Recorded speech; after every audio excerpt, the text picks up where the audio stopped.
Welcome back to Recharge with Bret. My name is Bret, Bachelor Training Coordinator here at NCT 911. And today we're talking about House Bill 1090.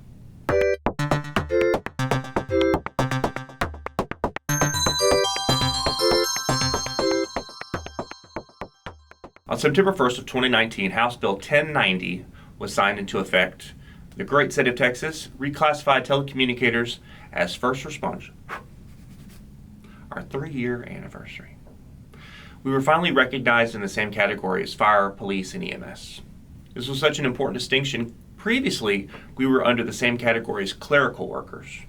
And no disrespect to anyone who's a clerical worker, but the positions are different and have different responsibilities. Here at NCT 911, we always say telecommunicators are the first responder. Before our first responders make scene, our telecommunicators are on the phone assisting our citizens in their moment of need. Being recognized by the state of Texas as first responders was really an important step for telecommunicators. Currently, there's only 18 of the 50 states in the U.S. that recognize telecommunicators as first responders. This designation changed us in the occupation code, allowing for some protections and coverages over the position as a telecommunicator that were not previously there, that already cover fire, EMS, and police. But it's been 3 years. What's really changed in 3 years after this great movement has happened? Not much has changed. In all fairness, we did have some momentum slow because of this global pandemic thing, but telecommunicators still can't take PTSD for job-related stress. There are resources and mental health resources that telecommunicators need in this profession to be successful. It's not always been an easy process, but it's been worthwhile. Going all the way back to 1987, where the first training requirements were put in place for telecommunicators. Fast forward to 2011, where there were some employment and hiring requirements, and then up to 2014, where we were recognized as first responders. We must continue to work to uphold the standards and the level of excellency in our profession. We have to fight to be heard. However, unfortunately, 911 is often put on the back burner. Recently, there was an opportunity in the state of Texas to increase the 911 fee for cell phones and landlines, but that was not passed. There were some funds allocated to 911, but in the ever-changing world and the demands on everything, 911 needs the resources to be able to continue and adapt with the technology as it changes. However, we don't really think about 911 until we're in the midst of a crisis, and we need to change our reactive approach to be proactive for our public safety and 911 community. So let's talk about that 911 fee a little bit. The current fee is 50 cents per device. That was set in the late 80s. That has been 30 to 35 years ago from when the original fee was set. A lot has changed. So much has changed in 30 to 35 years. If you look at something that's always a hot button topic, the price of gas. The price of gas in 1987 was about 80, 90 cents. So let's round that up and say it was $1. What's the price of gas now?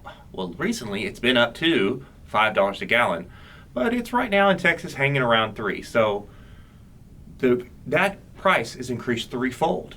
If you were to increase the cell phone fee threefold, that would be 50 cents up to $1.50. However, the bill was only to increase it by a quarter to 75 cents. 50 cents in the late 80s made sense.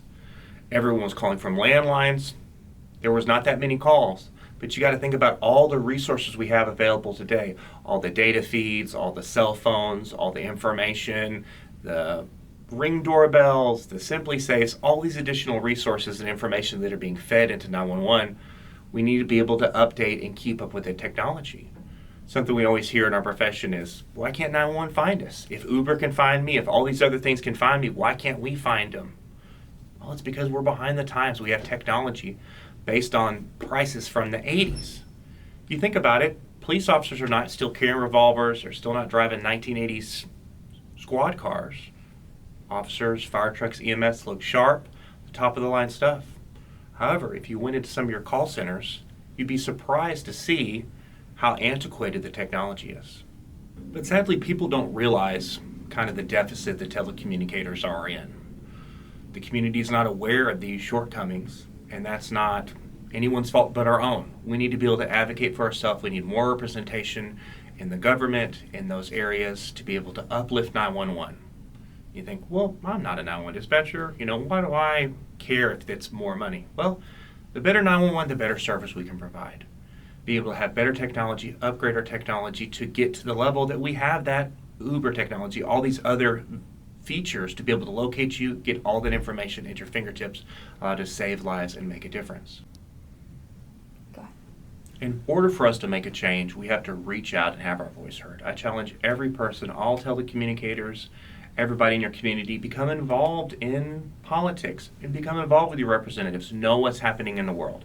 In our culture, we kind of just have a sit back and view it approach.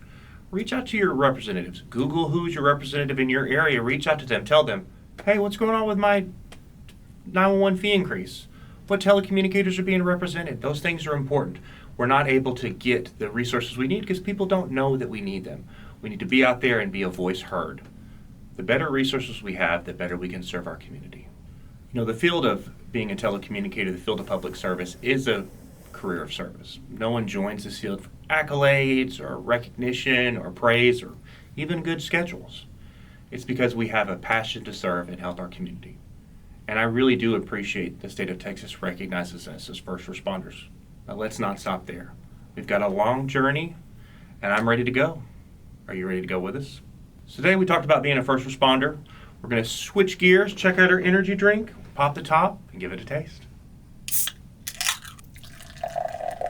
Okay, so today we're going to be testing the Alani Cosmic Stardust. I'm very excited after our last taste test was so great, so let's give it a shot.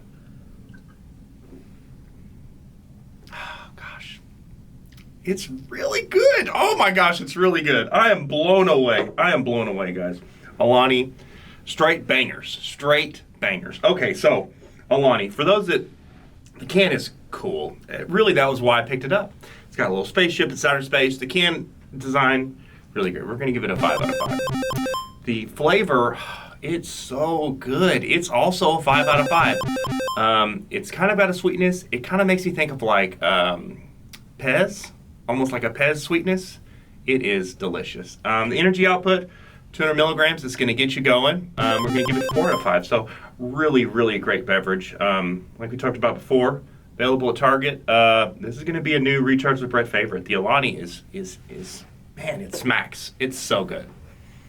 Thank you for joining me today on Recharge with Bret. We talked about being recognized as first responders and what steps we need to take to continue our mission to uplift and raise this profession. We got another, just a banger of a drink, Alani. You're doing things right. Hit me up. It was delicious. And you know what? As we're reviewing energy drinks, if there's one that you love, please let me know. I'd love to review it. I'd love to check it out here on Recharge with Bret.